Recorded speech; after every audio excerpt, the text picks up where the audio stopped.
ઘનશ્યામ બાપા સર્કલથી ટોપ 3 સર્કલ સુધીના માર્ગ પર ખડકાયેલા દબાણોને દબાણ હટાવ સેલના કાફલાએ દૂર કરી જગ્યા ખુલ્લી કરી હતી. મહાનગરપાલિકાના દબાણ હટાવ સેલના કાફલાએ ઘનશ્યામ બાપા સર્કલથી ટોપ 3 સર્કલ સુધીના માર્ગ પર બંને બાજુ ખડકાયેલા દબાણોને હટાવી માલ સામાન જપ્ત કર્યો હતો.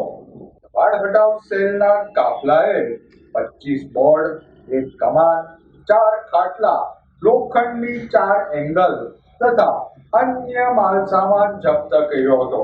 વધુમાં 4 જેટલી તાર ફેન્સિંગ તથા 10 થી વધુ શેડ દૂર કરાયા હતા.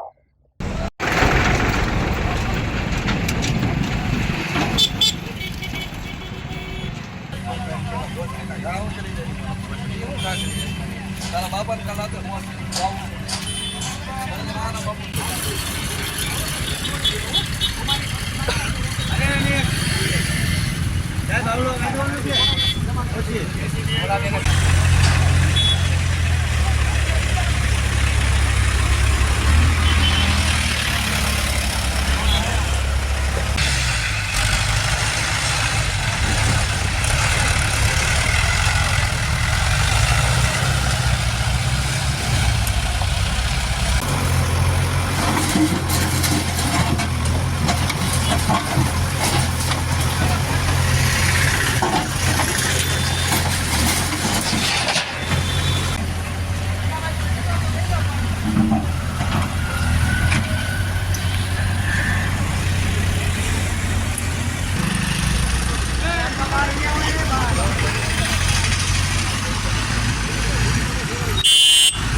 चलो